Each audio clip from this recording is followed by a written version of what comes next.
Querido amigo, hoje o nosso alvo é iniciarmos o estudo de um tema tremendamente relevante para todo cristão. Vamos estudar Efésios 6, 10 a 13, que trata sobre a nossa luta espiritual. Esse texto trata sobre a batalha espiritual na qual todo verdadeiro cristão está envolvido. Mas, embora esse seja um estudo aplicável aos que estão em Cristo, é um estudo aplicável também a você que me ouve nessa hora e que ainda não tem Jesus como seu Senhor e Salvador. Você também está envolvido nessa guerra espiritual, mesmo sem saber. Você que está nessa luta sem um comandante vitorioso, pode a partir de agora convidá-lo para lhe conduzir à vitória. E para isso basta crer. Crer que ele tem esse poder, pois ele é o Filho de Deus, o nosso Senhor Jesus Cristo. É só através de Jesus que todos nós podemos ser vitoriosos nessa dura batalha contra o inimigo de nossas almas. Quando tratamos desse tema, temos que recordar que a Bíblia usa frequentemente, de forma figurada, soldados e batalhas para descrever o conflito entre os servos de Deus e a iniquidade. Homens que vão à guerra sentem-se às vezes justificados em usar qualquer tática para vencer o inimigo. Esse pensamento incorreto, infelizmente, existe na mente de alguns cristãos que alegam ser soldados de Cristo. No zelo e na vontade de vencer o inimigo, se esquece de quem são e a quem pertencem. Paulo reconheceu esse perigo e por isso nos orientou, dizendo que as nossas armas não são carnais, e sim elas são poderosas em Deus para destruir fortalezas, anulando nós sofismas e toda a altivez que se levante contra o conhecimento de Deus. Por isso devemos levar cativo todo o nosso pensamento à obediência de Cristo. Ele nos diz isso lá em 2 Coríntios, capítulo 10, versículo 3 a 5. As instruções de Paulo foram muito claras. Quando batalhamos como soldados de Jesus, temos que usar as armas que ele, o nosso comandante, nos fornece. No texto todo de Efésios 6, 10 a 18, que é o texto completo, nós vamos estudar passo a passo. Paulo descreve as qualidades espirituais da nossa armadura e explica que a nossa luta não é contra carne e sangue, mas sim contra seres espirituais dominadores desse mundo tenebroso. E por isso, ele nos instruiu a usarmos a armadura de Deus.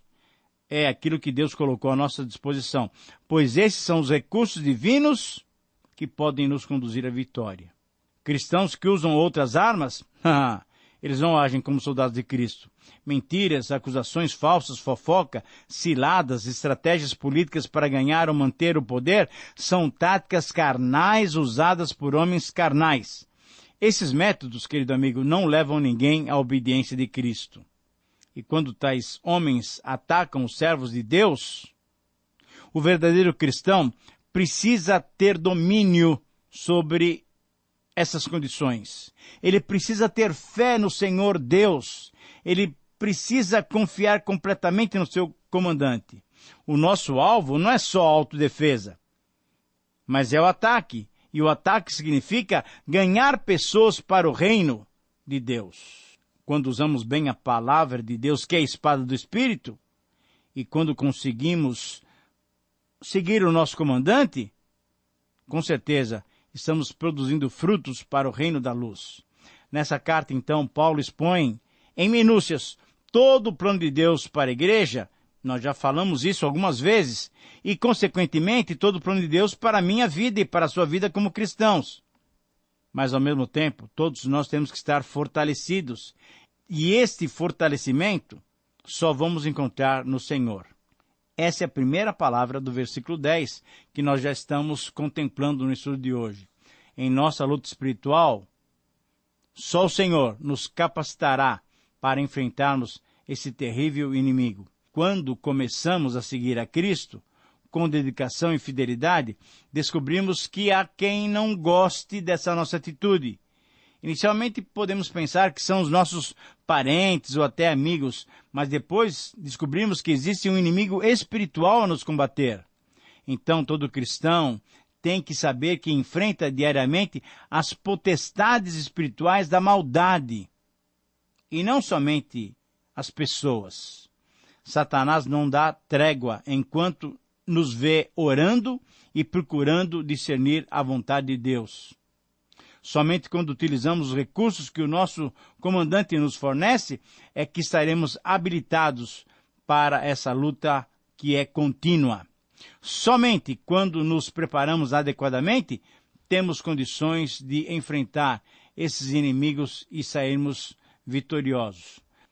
Por isso, o melhor título para esse texto de Efésios 6, 10 a 13 é Um Preparo Eficiente. Repito, o título é Um Preparo Eficiente. Agora, vamos fazer as nossas reflexões lembrando do texto. E o texto fala que nós devemos nos fortalecer no Senhor, devemos nos revestir de toda a armadura de Deus, porque a nossa luta não é contra carne ou sangue, e sim contra principados e potestades, contra os dominadores desse mundo tenebroso, contra as forças espirituais do mal nas regiões celestes. E aí então Paulo pede que nós tomemos toda a armadura de Deus para que possamos resistir no dia mau e depois de termos vencido tudo, permanecermos inabaláveis. Então, estamos diante de uma nova área da vida cristã. Paulo nos conduz de uma maneira muito hábil a considerarmos o grave tema da luta espiritual. Depois de nos fazer sonhar com uma nova e definitiva relação com Deus e com uma perfeita harmonia com os nossos semelhantes, sejam eles de que raça forem, porque nós estamos agora unidos em Cristo, o apóstolo nos traz para a realidade, para o chão, para o nosso dia a dia. E ele nos mostra essa oposição que enfrentamos. Em outras ocasiões, Paulo nos fez lembrar que todos os esportes têm as suas regras, e a obediência às regras e o preparo dos atletas são fatores fundamentais a serem considerados por aqueles que almejam a vitória. Assim, com mais intensidade, nas guerras entre exércitos de países que defendem os seus territórios, os soldados que participam dessas lutas devem atuar de acordo com o treinamento realizado, de acordo com as normas e com as armas pré-estabelecidas.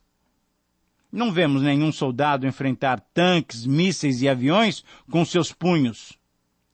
Mesmo que ele esteja disposto e corajoso, ele não vai fazer assim. Seria loucura agir assim. Para cada combate temos que ter um treinamento adequado e temos armas adequadas para enfrentá-lo. Assim como nos esportes, assim como nas guerras patrióticas, assim também no conflito espiritual é requerido que todo cristão tenha um preparo eficiente, um preparo adequado. Por isso, a frase que sintetiza esses versos e nos desafia é a seguinte: nossa vida cristã deve estar preparada eficientemente para que alcancemos a vitória nos conflitos que enfrentamos em nossa peregrinação espiritual. É uma frase um pouco longa, mas eu vou repeti-la mais vagarosamente para que, se você tiver oportunidade, possa escrevê-la aí. Nossa vida cristã deve estar preparada eficientemente para que alcancemos a vitória nos conflitos que enfrentamos em nossa peregrinação espiritual. E, para que sejamos vitoriosos, é necessário observarmos 5 etapas nesse preparo eficiente. No preparo eficiente, em primeiro lugar, é necessário entendermos que não enfrentamos inimigos humanos.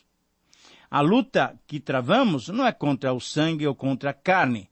Nossa luta não é contra seres humanos, contra os nossos vizinhos, nossos parentes, nossos colegas de serviço ou contra as autoridades. A nossa luta não é contra os filósofos ateus, contra os governantes desleais, contra os falsos profetas, contra os praticantes de cultos idólatras e praticantes do ocultismo e misticismo. Não, a nossa luta não é contra os irmãos da igreja.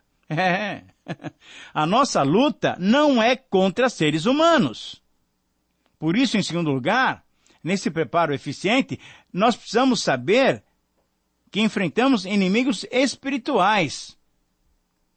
Nós lutamos contra as ciladas, contra as maquinações de Satanás. Nós lutamos contra os principados. Nós lutamos contra as potestades, os poderes, os dominadores desse mundo. Nós lutamos contra as forças espirituais do mal. Veja os versículos 11 e 12. A luta é espiritual. Agora, imagine você acordando um dia e achando a sua casa bem no meio de um campo de batalha, com bombas explodindo ao seu redor, disparos de metralhadoras e os gritos dos feridos. Qual seria o seu primeiro pensamento? Você se levantaria para ir ao serviço, se arrumaria, tomaria o café da manhã, iria para a escola? Você, talvez se fosse um sábado, lavaria o seu carro? Não, a primeira reação seria de sobrevivência sua e da sua família. Mesmo quando não percebemos, a guerra está ao nosso redor. E isso não quer dizer que ela não exista. Mesmo que você não perceba que ela está ao seu redor, ela existe, sim. Em termos bem fortes, Paulo então escreve que o mundo é um campo de batalha espiritual. E nós precisamos nos despertar para ver que a batalha é real. Essa batalha não é uma guerra material, e sim uma guerra espiritual. Então, como alguém pode sobreviver? Além de nos fortalecermos no Senhor, versículo 10, precisamos conhecer outros detalhes desse preparo necessário. Por isso, em terceiro lugar, o preparo eficiente nos leva a conhecer o local e a ocasião da luta. A nossa luta é travada nas regiões celestiais. Por estarmos em Cristo, já estamos nas regiões celestiais. E essa expressão é colocada aqui em Efésios, se você quiser anotar, em 1:3, 1:20, 2:6, 3:10 e agora no versículo 12 do capítulo 6. Agora, embora estejamos nessa nova posição, nesse novo local, é necessário sabermos que ainda estamos aqui. Você está aí, me ouvindo, ou pela rádio, ou pelo computador, na internet. Nós estamos no nosso ambiente, e nesse ambiente nós sofremos ataques satânicos. O inimigo nos ataca onde nós estamos. Ele nos ataca na igreja, onde estamos realizando o trabalho de Deus. Muitas vezes é exatamente ali onde ele nos ataca. Querido amigo, não pense que Satanás está somente naqueles lugares suspeitos, naqueles ambientes que já pertencem a ele.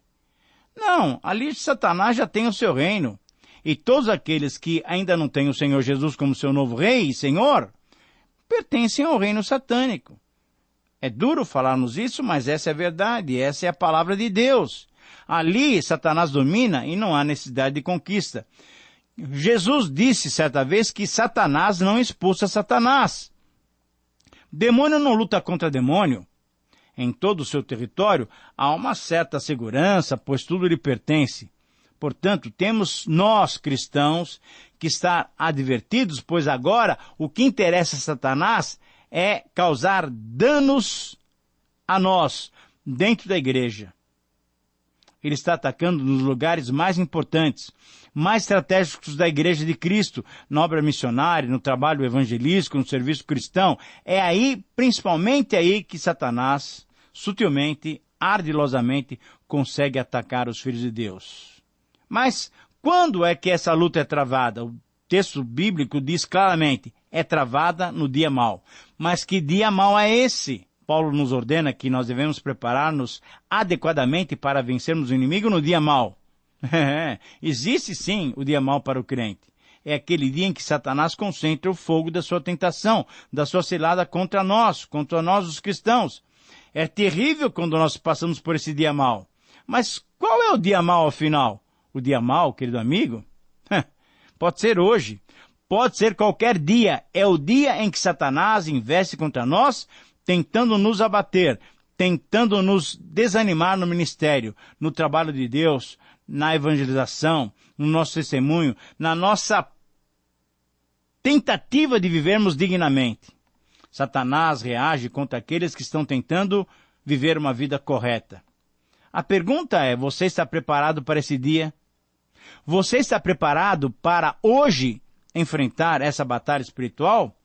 Por isso, em quarto lugar, no preparo eficiente, é necessário sabermos que devemos adquirir uma força especial. Precisamos, querido amigo, nos fortalecer no Senhor. Versículo 10. É importante percebermos como Paulo descreve essa necessidade de nos fortalecermos. Ele usa a voz passiva. Sede fortalecidos. Isso quer dizer, deixe que o Senhor te fortaleça. Mais uma vez, observamos que o poder não está em nós, mas está em Deus. Muitos cristãos se sentem derrotados porque olham constantemente para o erro, para os problemas. Vêm as tentações, as provações, e essas parecem enormes. Olham no espelho e enxergam suas próprias falhas e fraquezas. O problema é o foco. Qualquer cristão é pequeno e frágil, mas Deus é muito maior que os nossos desafios. É a Ele que devemos recorrer para sermos fortalecidos. A obra é dele. Necessitamos nos fortalecer na força do seu poder. Veja também, novamente, a parte final do versículo 10. Veja a ênfase de Paulo. É na força do seu grande poder que nos fortalecemos. Foi assim que procedeu o bom rei Ezequias. Quando o exército da Síria foi atacar o seu país, ele proclamou e encorajou os israelitas dizendo o seguinte: sede fortes e corajosos, não temais, nem vos assusteis por causa do rei da Síria, nem por causa da multidão que está com ele, porque há um conosco maior do que o que está com ele. Com ele está o braço de carne, mas conosco o Senhor, o nosso Deus, para nos ajudar e guerrear as nossas guerras. E aí, o povo cobrou ânimo com as palavras de Ezequias, rei de Judá. 2 Crônicas 32, 7 a 8. Querido amigo, Deus é maior. Deus é maior que os nossos problemas, é maior que o nosso inimigo. É maior do que a pior batalha que possamos enfrentar.